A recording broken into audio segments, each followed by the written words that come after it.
What's going on, guys? It's Sunday, end of week number 5. Yes, already 5 weeks into this. Welcome to the video. In today's video, we're gonna go over some exercises. We're gonna go through a push day, and I'm gonna explain all the exercises, how you should be doing it, what it works, and we're just gonna explain all of the science around the workouts if you can handle all of that. And then next part, we're gonna go back home and we're gonna talk more science, this time on supplements. What should you take? Why do we need them? What is necessary? What is not necessary? But you'll know it all. Tune in for the workout.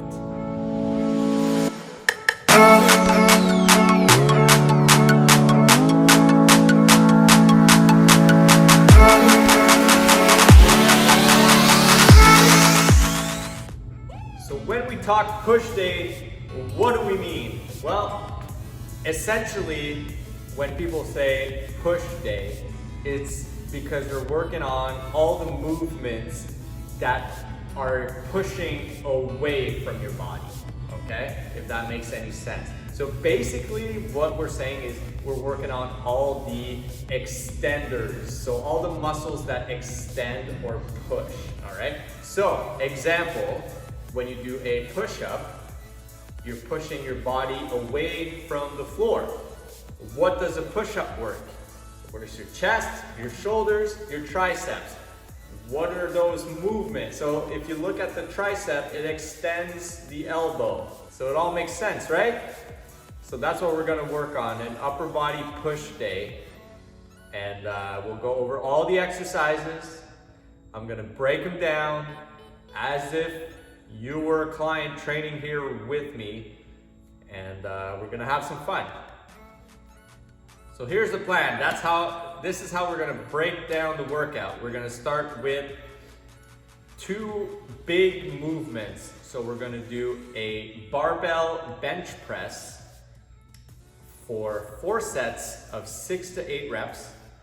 Then we're gonna move into a barbell overhead press for same thing, 4 sets, 6 to 8 reps. Once those big movements are done, we're gonna go into more of those like accessory type movements. So example, we're gonna do incline dumbbell bench press, supersetted with some side raises. So those, why do I call them secondary or accessory type movements? Well, it's because they work on smaller muscles. So they work smaller muscles and they don't recruit as much muscles as the other 2. So that's why they're considered accessory exercises. And then once we're done with the incline dumbbell bench press and the side raises, we're gonna move into a tricep and rear delt exercise.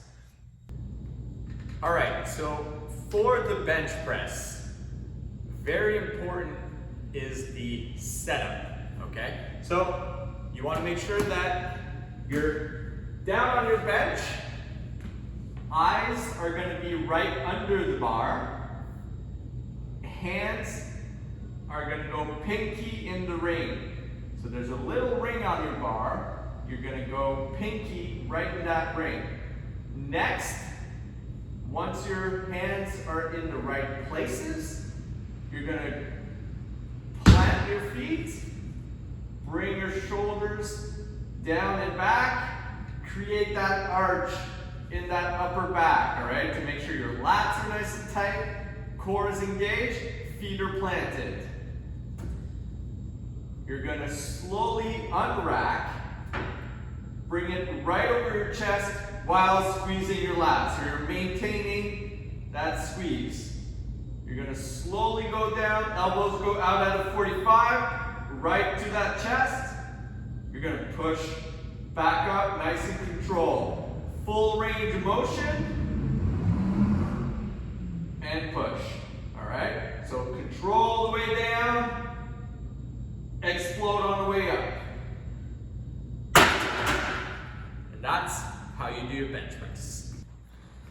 As I rest between my third and fourth set, I forgot to mention, what does the bench press work? Well, bench press, great exercise for your pec, and secondary muscles will be your shoulder anterior portion and your triceps. Your lats are still engaging a little bit because it is a compound movement, so it works on multiple muscles at the same time. That's why doing it first is the best way. Okay, so the next exercise is more specifically for the shoulders. We're gonna do a barbell overhead press. Here's how you do it. So the setup, all you wanna do here is have your hands right outside your shoulders. So make sure your hands are right outside shoulder width. You're gonna go under the bar. Bar is gonna be right to your chest when you start. You're gonna unrack, step back, 3 steps, and set. All right? So as you notice, my elbows are right under my wrists. That's for best support of the wrist. Next, what you want to do from here is squeeze in the glutes, tighten up the core, and open that chest up. Then you're going to press overhead, full extension, locked out at the top. You want to bring your biceps to your ears. Lower the weight down, nice and controlled, right back to that starting position. Make sure that core is tight, glutes are tight, and you're gonna press again. And then right back in. So nice controlled movement, poke your head through your arms, control the way down. All right, incline bench press. The same thing applies on an incline dumbbell bench press as when we do a barbell bench press, all right? So you want all the same cues, all the same thing. I'll show you common mistakes that people do though. So here it is. All right, so everything is the same. Tuck in the shoulders, arch in the back, press straight up, and then back down, nice control, full range of motion, push all the way up. Common mistake that I see is the elbows flaring out like this, okay? So to protect the shoulder joint, make sure you tuck in, keep the lats tight, elbows down at a 45, push right back up. And that's how you do the incline dumbbell bench press. That's another one of those exercises where we work on the pec, shoulders and tricep as a secondary muscle. The only reason we do an incline here is the pec is divided into 3 parts. Yes, you still work all 3 parts when doing incline, flat, or decline, but on an incline, because your angle is a little bit more upwards, you target more the fibers that are right attached to your clavicle. So it just, for those people who know about bodybuilding, you know what I'm talking about. So we're gonna superset the incline bench press.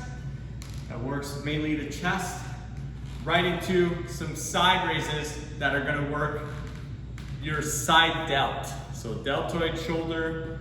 So shoulders has 3 parts, anterior, side, and rear or posterior. So the side raises are gonna work on the side part of the deltoid. That is what gives it its roundness, all right? So again, a bodybuilding reference, but if you hear someone say boulder shoulders, that's what they mean, all right? So here's how you do it. First, the first thing you're gonna do is retract the shoulder blades. Pull them down and back. The next thing you wanna do is you're gonna have an internal rotation in your shoulder, all right? And then slight bend in the elbow, You're gonna bring the weights up to your side, right back down. So if you don't have that internal rotation, what's gonna happen is, as you lift the weight up, your hand is gonna go over your elbow, therefore working on the anterior delt or the front portion of your shoulder. And with this exercise, we're trying to target the side portion of the shoulder. So that's why we wanna keep an internal rotation. So again, shoulders down and back, internal rotation, slight bend in the elbow, lift the weights up to the side, nice controlled movement, no swinging, and then just like that. That's how you do the side raise. All right, so next here we got a straight bar tricep pushdown. Again, this is gonna target the triceps, and that's it. It's an isolation exercise directly for a tricep. They've been working throughout these first few exercises, but now we're really just gonna target them and tire them out.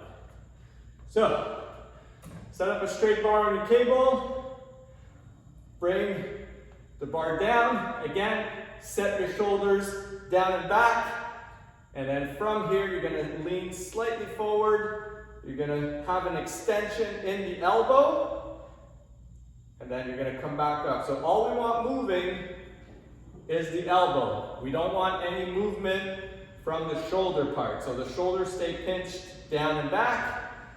Extend at the elbow, right back up. Nice controlled movement. Control the way down and up.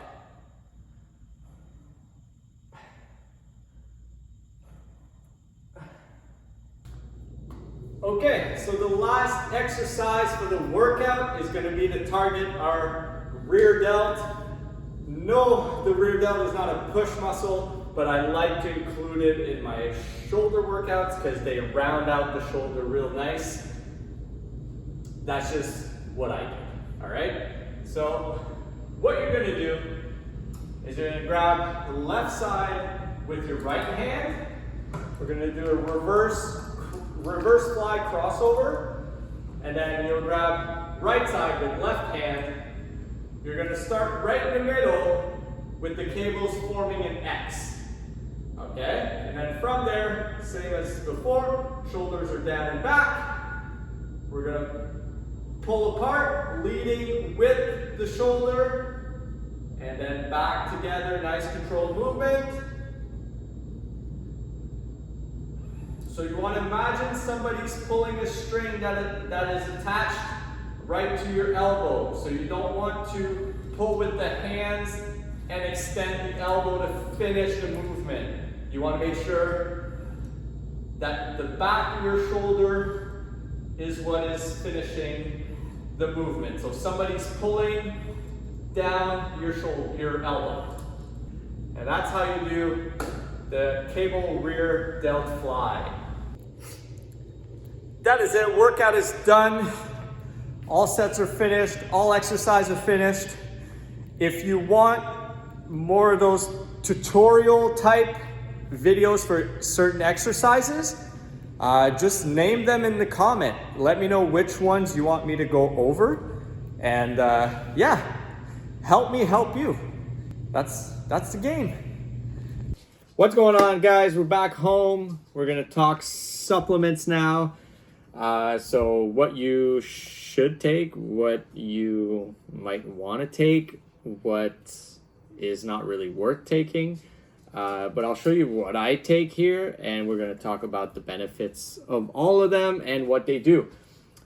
So first, as you know, it's whey protein. So essentially, whey protein is a good supplement because it'll exactly do that.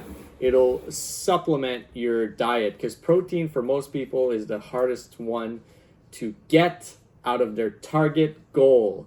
All right, so this is just gonna help you get to that goal in a honestly pretty yummy way. This whey protein. Talk about a bad pun. Anyways, it's gonna help with muscle building, recovery, Because basically protein are the building blocks to the muscles. It helps repair muscle tissues because in the gyms when you strength train, you pretty much create micro tears in those muscles and then repair those to help them grow bigger and stronger. All right, next we're going to talk about creatine monohydrate. So this is probably the supplement that has the most research on it, all right? So, because a lot of people for a long time were like, does it work? Does it not work? What are the benefits? Is it good for you? Is it bad for you? So they spend a whole lot of time doing research on it. So it is now proven that it is probably one of the best supplements you can take for strength gains, muscle building, recovery, because why? It is super cheap, it is super available, and also it tastes nothing, so you can mix it in anything. So basically creatine, what it does is it replenishes ATP stores.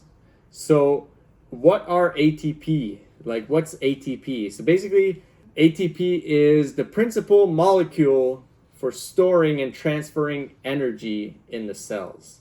So it's gonna restore that right away so you have more to use so you can push for longer and for like a better performance. All right, next up, we're gonna talk about pre-workout, all right? So this is a supplement you take before your workout just to kind of get you pumped up. It gets you energy, it helps with muscle building. I'll explain why though, and it helps with your like mental focus so you're always on when you're doing your workouts. So essentially what it does is it increases blood flow to the muscles that you're training, therefore creating that pump, all right? So the more blood that's in the muscle, the better it is. And also it for your energy and focus because of the caffeine and other ingredients, you'll be into your workout going harder and stronger than you would without it. So is it the ingredients that help with the muscle building? I think not. I think it's more the fact that you're more focused, you're giving more, you're pushing more because of that surplus of energy. So next, we're going to talk about EAAs, essential amino acids. Again, this is a muscle building supplement. It's the breakdown form of protein. So when you eat protein, you digest it, it breaks down into essential amino acids, or more commonly known as branch chain amino acids, and then to go feed directly to the muscles. So this is basically a shortcut, all right? So you can take this any time of day during your workout. It's up to you. I just use it as a good tasting water. So, because you know, like you have to drink lots of water. So I just use it as a make my water taste better. So that's pretty much with the big ones. I would say the most important one is the whey protein, just because I feel like it's gonna help you the most. The next one, if you're looking for strength gains and muscle gains, I would highly recommend the creatine as the second best one to take. And then the third, I would say, is the pre-workout. And then last, I would put the EAs. Only buy those if you have the budget for it and you want to. Like, it's not gonna make a substantial difference in your results like the other ones. So now that we've talked about the bigger supplements, now we're gonna go into more like the micronutrients. Example, vitamin C, okay? So I recommend taking at least 1,000 milligrams vitamin C. And then we have our multivitamins. I'll explain after why I take these ones. Vitamin D3, because you know we live in Canada. We don't get a lot of sun year round, so I like to supplement with vitamin D3, which is the sun And then B12. B12 is highly recommended for the vegans or the vegetarians, but I would also recommend the meat eaters to supplement with B12 also. I'll tell you why in a bit. And then omega-3 fish oils, very, very good for your joints and your brain, and they're just overall health. All right, so those smaller ones are mainly for health reasons, mainly because it's been shown that over the last 50 to 70 years, fruits and vegetables have decreased in their nutrient value. All right, so they have less nutrients in them, and it goes from 5% less to 40% less. So if you think you're eating all your vegetables, so you're getting all your micronutrients, well, think again, because as time is going to go, they're going to be less and less and less nutrient dense, and that's why I recommend supplementing with those nutrients. On that note, they're exactly that, to supplement what you're already doing.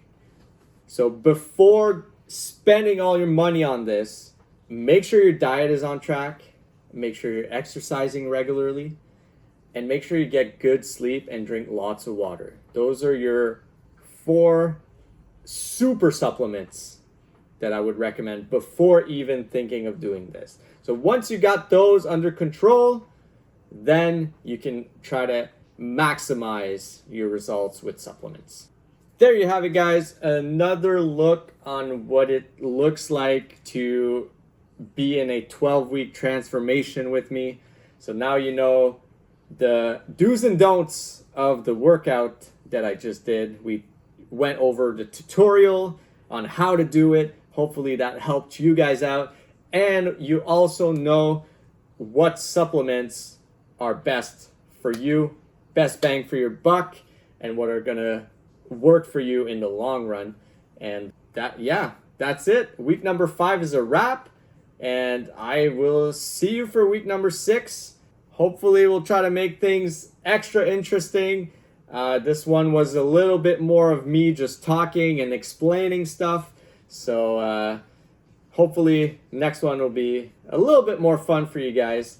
Make sure to like the video, subscribe to the channel, hit that bell notification just to make sure you know when those videos are coming out. See you for week number 6.